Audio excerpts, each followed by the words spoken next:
Your film is now ready to be shown.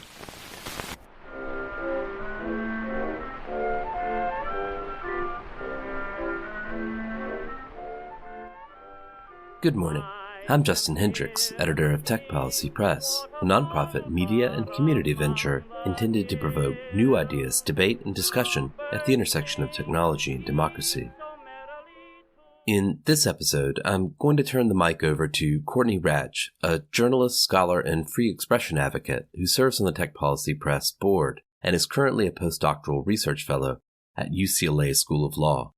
Courtney's been talking to officials tasked by their governments to engage with Silicon Valley, and this interview features one such individual, Denmark's tech ambassador, who has responsibility for representing the Danish government to the global tech industry and in global governance forums on emerging technologies. Here's Courtney. We're excited to speak with Denmark's tech ambassador, Anne-Marie Engtoft Larsen, who returned to Silicon Valley after a visit to Washington for the Summit for Democracy. We first met earlier this year at a tech camp that brought human rights activists from more than 25 countries to Stanford to deepen their understanding of emerging technologies and their human rights impacts. In recent years, many countries around the world have started appointing tech diplomats with a specific focus on technology. But Denmark was a pioneer of this relatively new approach and was the first country to appoint a tech ambassador back in 2017. Ambassador Larsen, you're the youngest Dane to hold an ambassadorial post in Danish history. Your job is to represent Denmark in the world's most significant technology hubs, such as Silicon Valley, which I understand includes building relationships and partnerships with some of the biggest tech companies in the world, as well as fostering innovation and driving digital diplomacy. So the tech ambassador concept is still relatively new phenomenon in the relatively old world of diplomacy, reflecting the fact that the balance of power in tech has tipped, as Denmark's foreign affairs minister put it, in the Danish tech diplomacy strategy. So I'd love to just dive in deeper into, what is the role of a tech ambassador and specifically Denmark's, tech diplomacy strategy, explore how technology is changing the landscape of international diplomacy and some of the challenges and opportunities that you see on the horizon. How do you define your role as a tech ambassador for Denmark? And what are your main priorities, especially in respect to, the tech diplomacy strategy, which has kind of three big prongs, responsibility, democracy, and security? Where are you focusing your efforts these days? First of all, thank you so much, Courtney, for the invitation to join you. It's a pleasure to be here. I think most importantly to say around tech diplomacy, it is really an effort to update diplomacy to the 21st century. And so for, not only decades, but centuries, we've been sending out diplomats to countries where there was something at stake for Denmark, whether it was in terms of conflict or war, big export market opportunities, countries that hold sort of certain cultural value and importance to ours. And tech diplomacy is the recognition now that it's not only countries that are shaping the environment that we're in, that are shaping our market opportunities, our businesses opportunities, our democracy, our values. There's this new suite of influential actors, and that's tech companies. And it's important to say they don't hold the same legitimacy as a country would. You can't elect them or unelect them, but their products and services and how they are sort of all encompassed in our society, they're literally with me from the moment I wake up to the moment I go to bed. They are the medium upon which the two of us are speaking right now. They are my work life. They are my social life. They are my entertainment. They are my news. They are the decision on who I match with on Tinder. I am actually married, but if I was on Tinder, they are the decision of what I watch. They are the decision of so much. And so I think the recognition that today these massive tech companies, they hold such a big power and influence over Danish society, Danish democracy, Danish markets, Danish opportunities in the future. Some of them unparalleled with, I think, what we see sort of traditional countries are having. And so tech diplomacy is really about recognizing that we need to engage diplomatically with them. Because it turns out that the companies on the American West Coast, they don't go up and go to work every morning thinking about what is the most important thing for a Dane. How do I develop a product that is meaningful to a Danish citizen? What are the strong values of whether that be freedom of assembly, freedom of speech, freedom of religion, freedom to think, empowerment of the individual, whatever might be sort of specific values that are to specific cultures and jurisdictions. They don't think like that. And so it's my role as an ambassador, as a diplomat, to engage with them and talk about shared interests, shared values, and ensuring that while we are also, I think, finally stepping up to the task of regulating tech companies that's gone unregulated for decades now, we also got to recognize that we're not going to have the perfect regulation tomorrow. And so until we get there, the diplomatic engagement to talk about what is important for us. And so even though they need to live up to the laws that we're making, we have higher expectations of their societal responsibility. So that's what I do. I do that with a fabulous team. We're based here in California and in Copenhagen. We have a network of about 20 embassies across the world where technology is having a sort of a big influence, or they're big tech hubs. Because with a global mandate, I am based here in Silicon Valley, but it's not only here that technology development is taking place and the recognition that is influencing not only Denmark, but the rest of the world. So we work with our embassies in Singapore, in Indonesia, in India, in Beijing, in Ghana, and Kenya, in Mexico City, and Brussels, and Paris, and London, and Berlin, and all over, to ensure that, and I think this goes to your questions, what is the most important thing we do? The most important thing is to ensure that technology actually delivers solutions to the greatest challenges of our time. Otherwise, what is really the purpose if technology is not emancipatory, if it's not liberating us as individuals and humans, if it's not building more sustainable societies, more resilient societies, better opportunities for access to better education, healthcare, the green transition, renewable energy, transparency, accountability, human empowerment.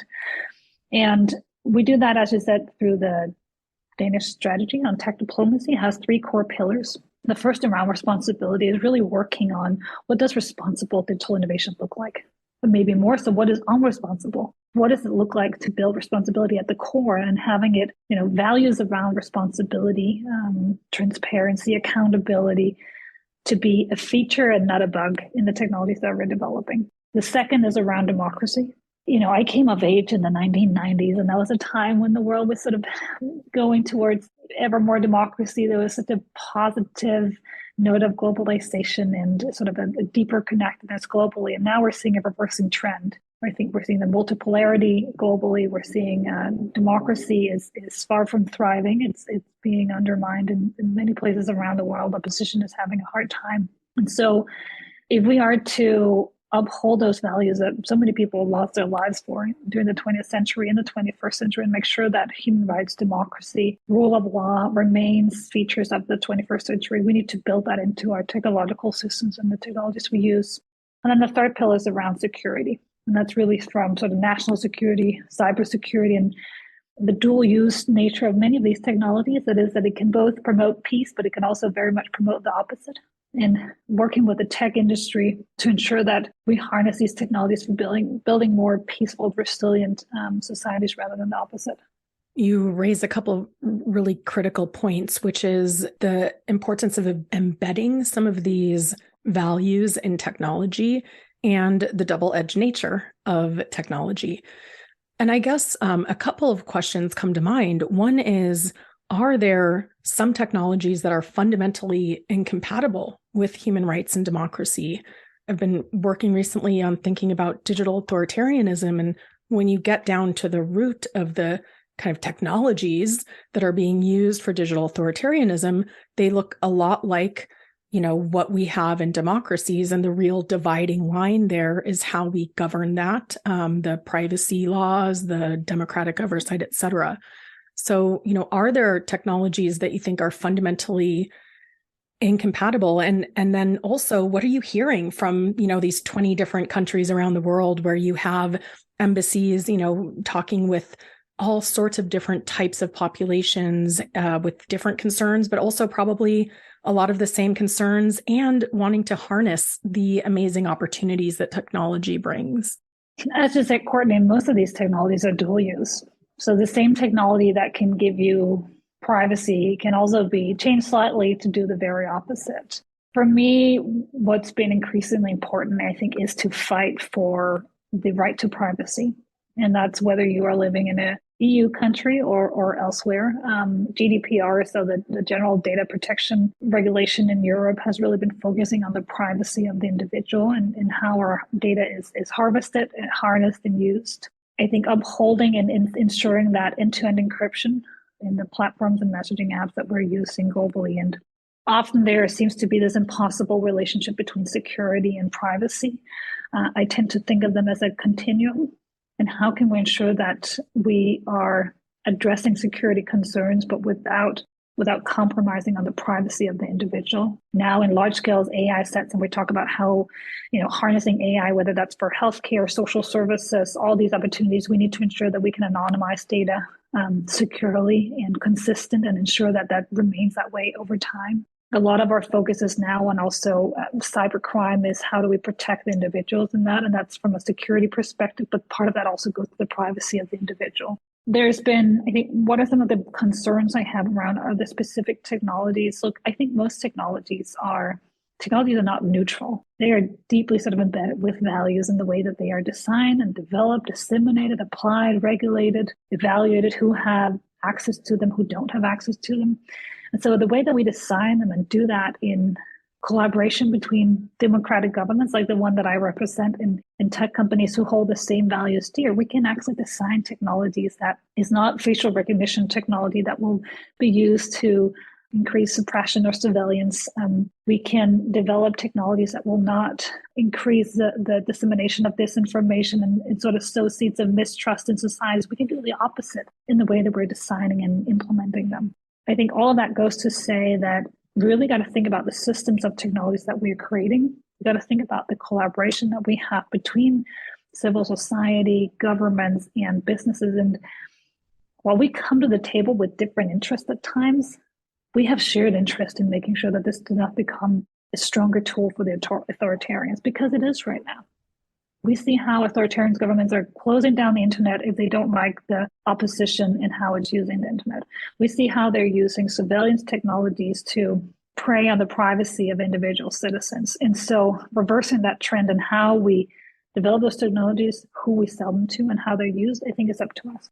You mentioned privacy, and it does seem like that is one of the kind of core values that differentiates the European approach from the American approach. And certainly the companies that are based in Silicon Valley pioneered the data economy, what Shoshana Zuboff calls the surveillance capitalism.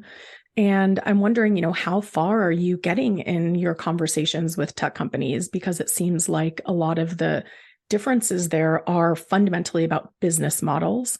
Meanwhile, in many other countries, you have efforts, for example, at rolling out digital IDs and digital services that depend on knowing digital identities, which raises a different type of privacy, concern. So privacy seems like is that one of the biggest things that you're working on? And where are you getting with Silicon Valley on that topic? Privacy is definitely taking a more important role than it's done previously. And part of that is thanks to GDPR, so the European regulation on privacy and data. I think with the work that Shoshana and others have done around shedding light on the business models and the challenges around some of the business models have allowed for a new type of conversation of how much data is necessary to have on an individual in order to deliver a good service or a good platform or good software.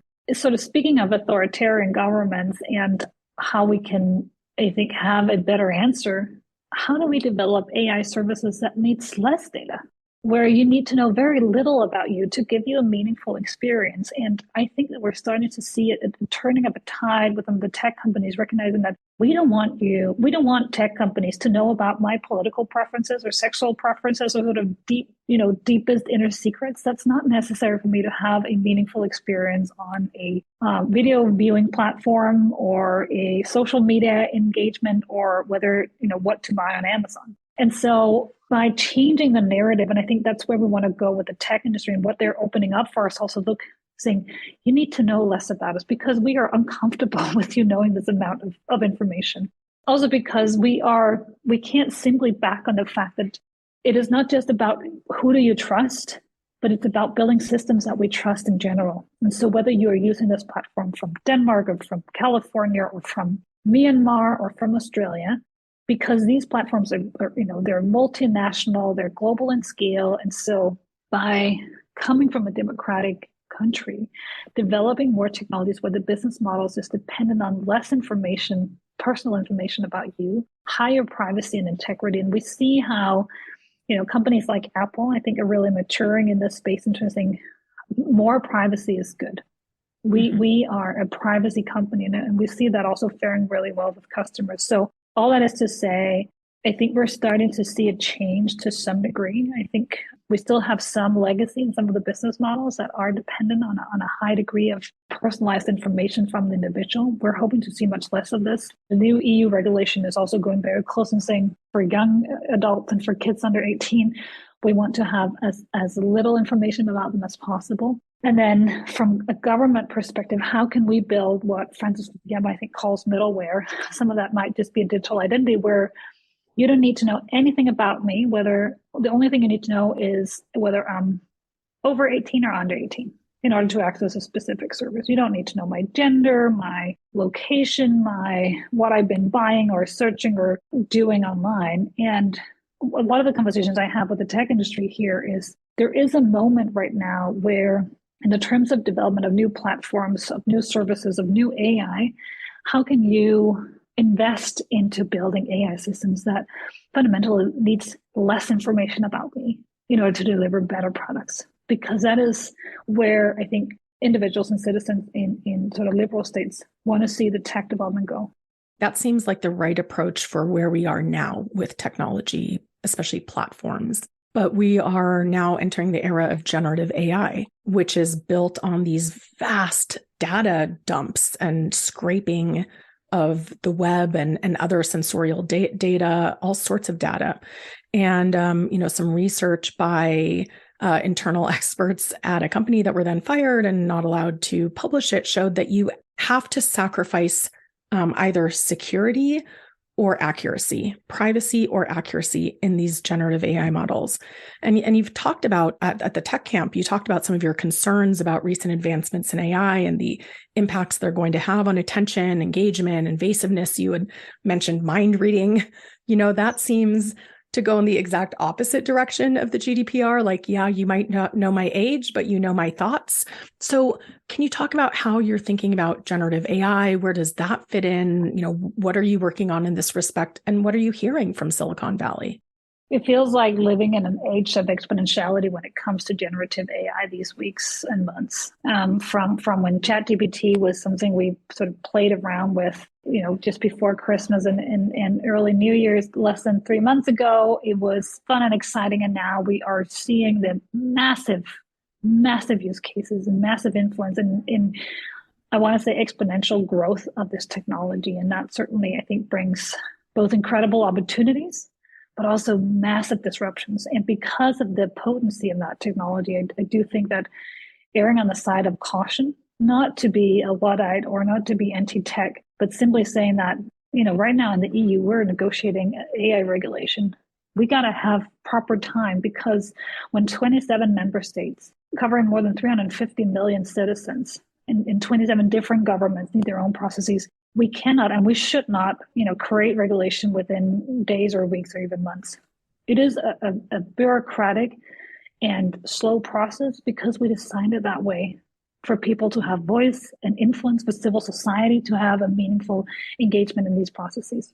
And so while we're building this new AI regulation, we're seeing this sort of massive expansion of a very powerful AI models that are coming close to general purpose technology. I think it's a good time now to slow down a little bit and ask ourselves the meaningful questions of how do we want to integrate this technology into our society? What are the high risk areas of use? What are the less high risk areas of use?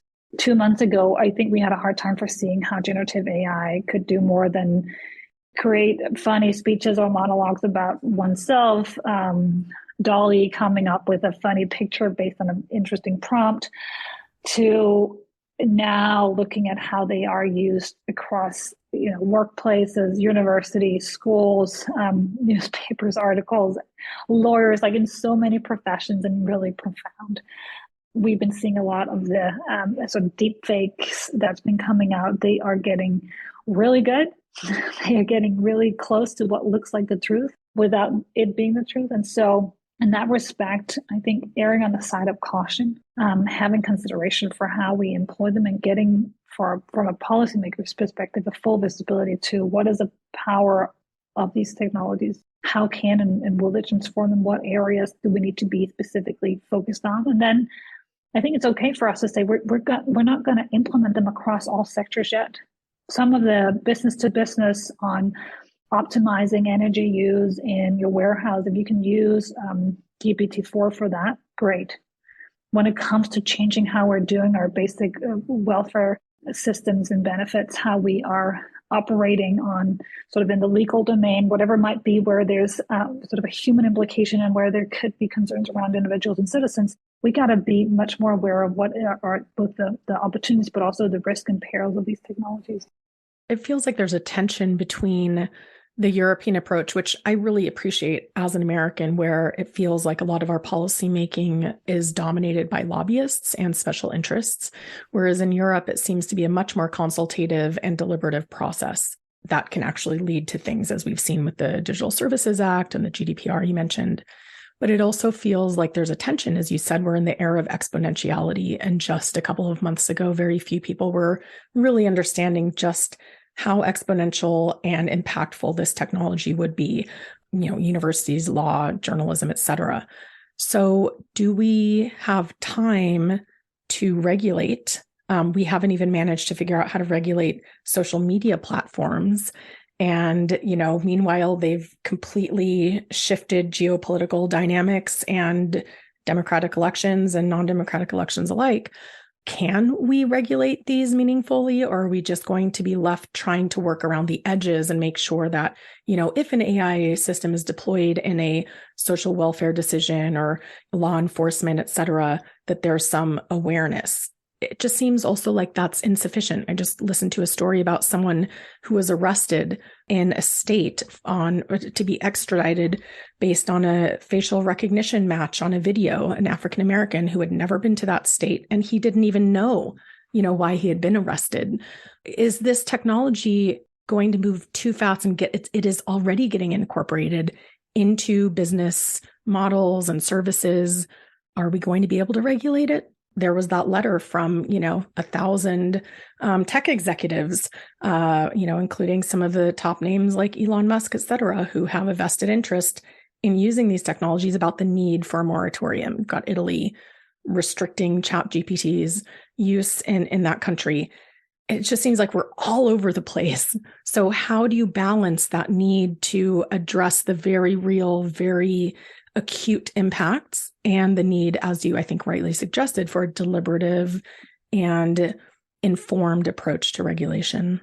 First of all, I think it's important to say that technology still, not yet at least, does not move by itself. It is directed by human beings. It is a human being that decides whether or not you're going to talk to a doctor or a ChatGPT. It is a human being deciding whether, when you call the government of the municipality and to talk about sort of whatever verdict you might have gotten on social services or benefits or whatever it might be, or engaging with your child's daycare, we decide whether that's going to be mediated by ChatGPT and GPT, for systems or individuals. And so I just think it's in order to remain hopeful that, of course, we can regulate this. Of course. It just requires us, one, to do so, and two, to set the guardrails on saying until it is regulated or until that we have set the appropriate guardrails. There are some cases where you can't apply it. There are some cases where you need to have maybe multiple sort of series of verifications or approval. There are, scrutiny in how decisions are made. There has to be a sort of human aspect of a decision making in terms of some of this. So you can't just, in that case you just came with, I think in our judicial system, we can't just, rely on AI decisions in and of themselves. There has to be explainability in that. There has to be, just ensuring that there's a human reviewing those decisions at the same time. And so all too often it does feel like this conversation becomes this, there's a train coming 250 miles an hour, and either you can jump on board and be part of it and just go with the ride, or you can stay back feeling incredibly sort of left out of the loop. My role as a tech ambassador, and I think the role of us representing and sort of serving as the link between industry and policymakers, is to make sure that that is not the case. We can and should direct them. And yes, we outsource tech development to private companies, and they're doing a tremendous work in that sense, because it is really extraordinary what we're witnessing these days. However, it is still up to governments and the people they represent to set the guardrails for how technology is shaping society and what type of society we want, and making sure that they do become, meaningful additions. I don't think we have an interest in, we over the past, feels like 10 years now, we had a conversation about how much is AI and robotics going to replace of human labor. We have millions, if not billions, of young people around the globe, particularly in the global south, that are looking for meaningful jobs, where meaningful jobs means that it is a way out of an informal economy into a formal economy. In my own country, youth employment is so incredibly important for feeling a meaningful part of society. It is about going from a child to adulthood. It is about being part of a society and a community. At the same time, we have labor that's incredibly challenging on the body, and what we want to do is use technologies to alleviate that. But we don't want to render jobs obsolete. I really prefer to engage with a human being, talking, whether it's on my medical records, whether it's about my child's welfare, whether it is about any sort of, if I need to see a lawyer on personal matters, I probably want to talk to a human being and not a machine. So it is up to us to decide how we integrate these. And yes, there might be use cases where you could use it for something that could replace a human being, but I don't think it's necessary, and I don't think it's something that we want.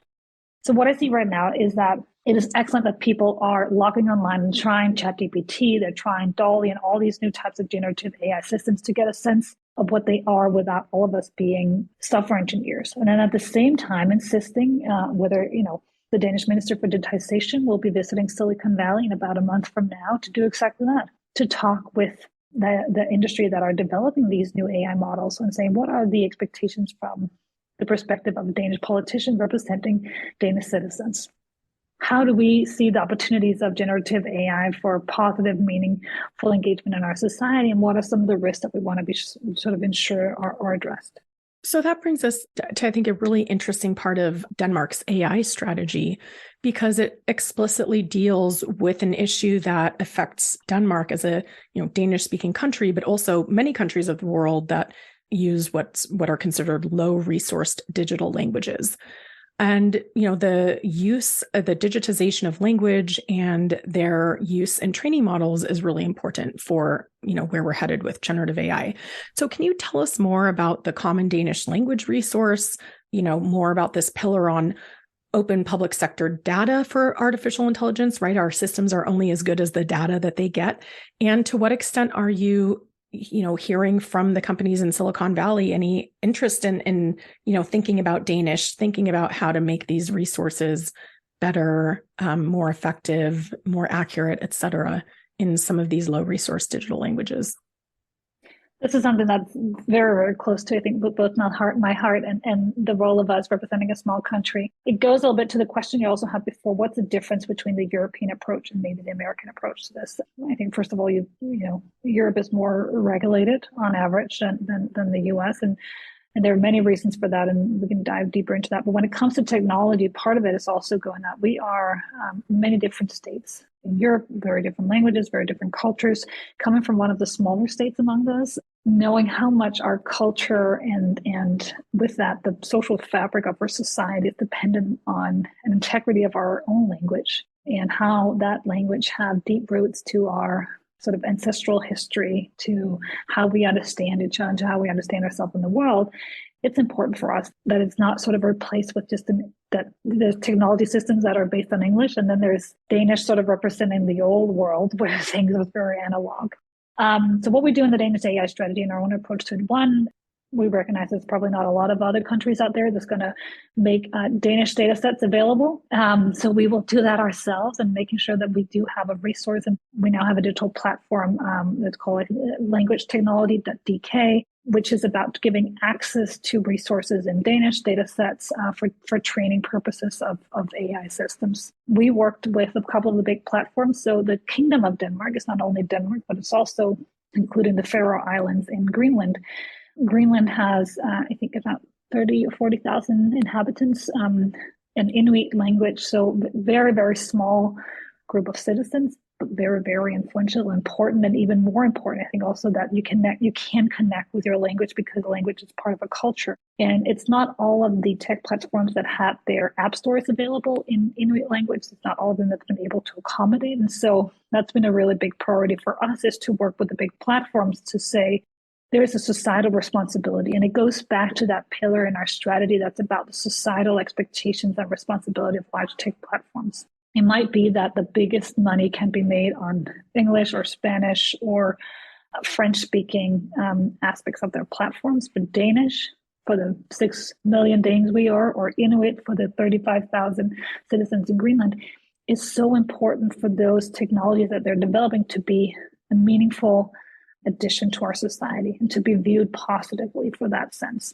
And so if the same can be said for content moderation. There's been a lot of focus on content moderation for the past couple of years. We still see, I'm very concerned that you have a lot of content moderation and a lot of moderators on English-speaking language leading up to, say, the US elections next year. Very few when it comes to languages that not many people on the US West Coast are speaking. So how to make sure that, whether it's for me, the democracy in Denmark is very dependent that there are some content regulators that know how to speak Danish and understand Danish language. The same is set for, I think, a whole suite of languages around the world where there's not that much focus on ensuring that the technology is living up to them. I do think, and maybe just in conclusion on this question, I do think it's positive to see, how to use generative AI to produce data that doesn't exist. Artificial data is becoming a thing now, and ensuring that we have, our advances in language technology are so incredible that we can include much more languages in the technology systems that we have. There might not be a strong business model because they are smaller jurisdictions or smaller groups of consumers, but from a value standpoint and from a purpose of, if you want to have your technology being meaningful to many people around the world and a positive contribution to society, you need to be focusing also on small languages, not only in the sort of basic services you're providing, but also in the content moderation, in the platform governance and operations. Do you think that with some of these small languages, it should be pretty easy to figure out who, for example, produced, some of the training data that's used in these generative AI systems? And Tech Policy Press interviewed an indigenous person, Michael Runningwolf, a few weeks ago, who talked about, the challenge of incorporating indigenous culture in data sets used for training generative AI. And just more broadly, this question around copyrights and patents. Who should own or be compensated for the use of data in the training sets? And so I was wondering, how is Denmark approaching that? And how are you thinking about the copyrightability and patentability of things that are produced by generative AI, especially since you've got this kind of first mover, big platform advantage for those who already have access to data and training data? There's certainly a huge question around copyright and ensuring that people are rewarded and reimbursed for the work that they're producing. There's a classic example that the iPhone is really a product of public funded technology that's been driven from NASA and public research institutions. And whether it's a GPS or the internet or the camera or the GPUs or whatever it might be in the phone, and then a private company and makes a really beautiful design, really intuitive, really operational, their own operating system, but nevertheless built on technologies that are, to some degree could be argued digital public goods paid by the sort of collective.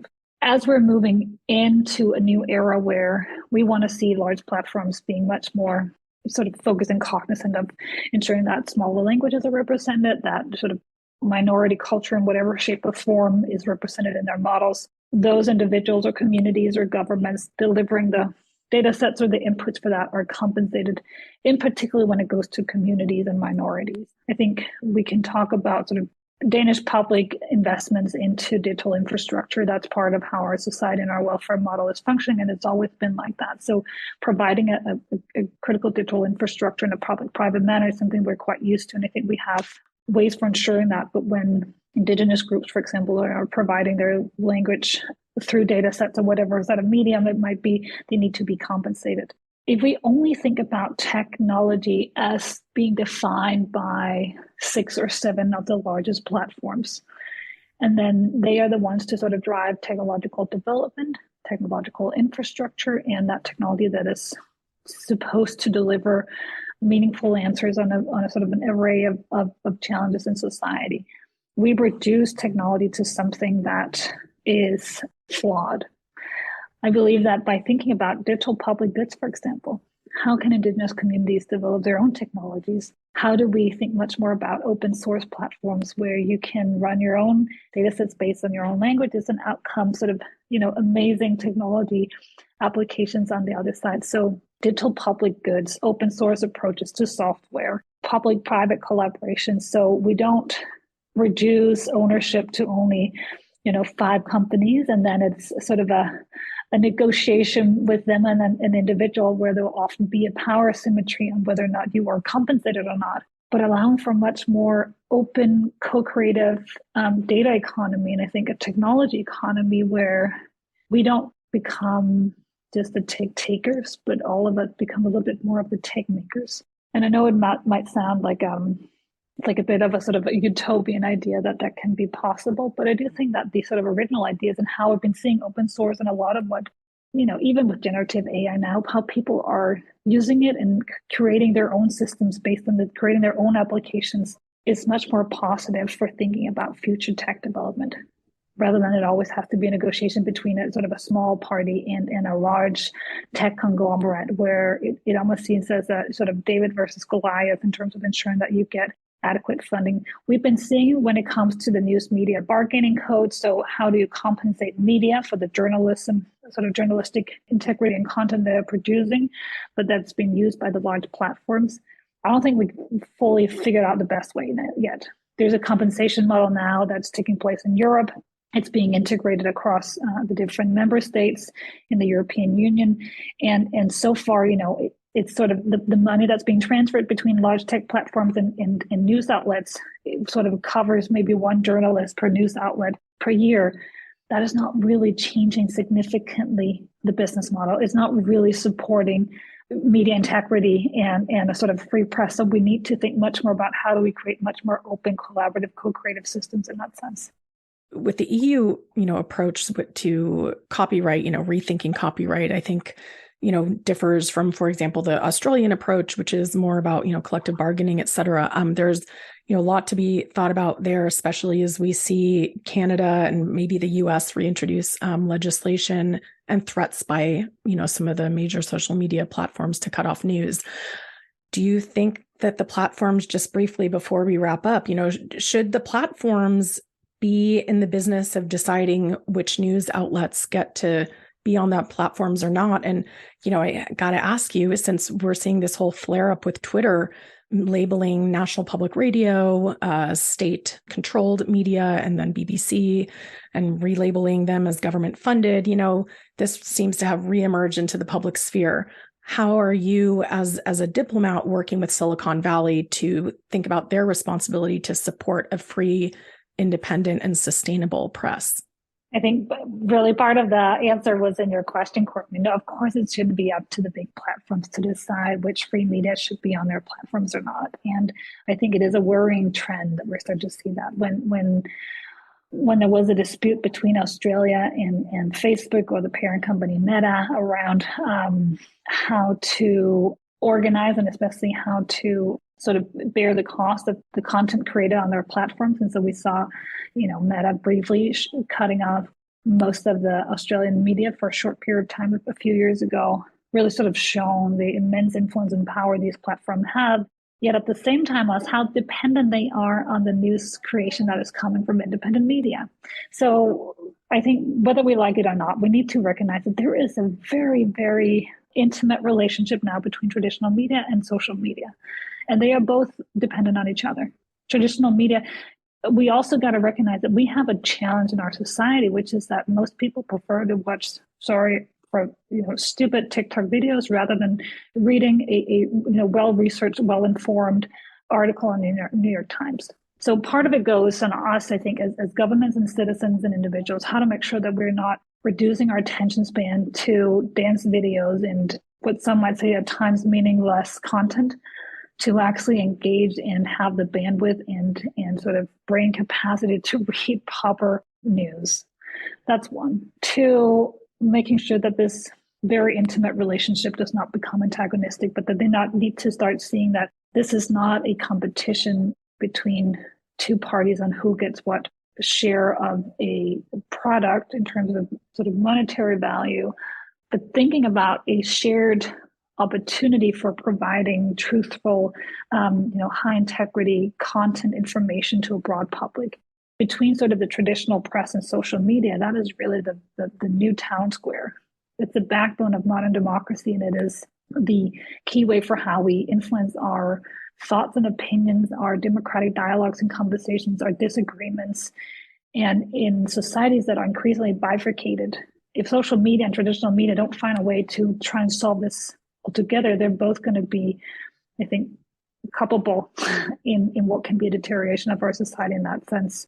The role as a tech ambassador in that is trying to create a platform where we can actually have a conversation around that and try to see it not as opposites or antagonists, but try to see what is the shared interest, which is about providing trustworthy information in societies where we can uphold the integrity of truth and facts, where we can have meaningful disagreements, but without sort of falling into a camp of hating each other, spreading not only mis and disinformation, but straight up lies.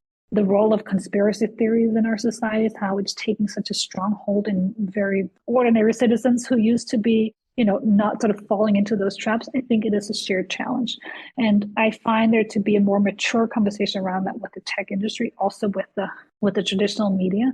I don't think any country has fully found it yet. What I do think, and that's the European approach to regulation, there is ultimately a political desire, and I think much more a confidence in Europe that yes, you can and you should regulate tech industry. We regulate every other industry. So this is not something ordinary. We regulate everyone. That's the European approach. It's by having, governments and the citizens they represent set strong guardrails for how we want technologies, industries, private companies operating in our societies. There's nothing out of the ordinary. It's not an anti-American tech agenda. Quite the contrary. It is one where we believe that many of the products and services coming out of Silicon Valley, they have brought tremendous opportunities and added, great value to our societies, but it also come at a cost. And now we've been a little too slow regulating. Now we are getting up to speed. And we have, I think, a strong and a confident European Union and member states who are willing to say we will not have democracy deteriorated over this. I mean, Europe's history for the past 120 years is nothing but wars over democracy, sovereignty, human rights, the ability to self-determinate, the ability to have strong democracies where minorities are protected. And we will not have that sort of the baby thrown out with the bathwater in the 21st century because we were not focused on making sure that the technologies that have become so omnipresent in our societies not only live up to, but are delivering real value on those priorities. Well, Ambassador Larsen, thank you so much for that really thoughtful and nuanced analysis of kind of where we are in this present moment and where we're trying to get. Thank you so much, Courtney. It was a wonderful pleasure being here.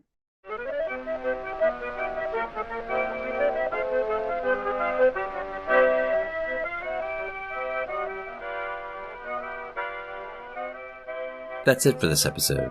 Hope you'll send your feedback. You can write to me at justin@techpolicy.press or find us on Twitter @techpolicypress. Thanks to Courtney and her guest, thanks to my co-founder Brian Jones, and thank you for listening.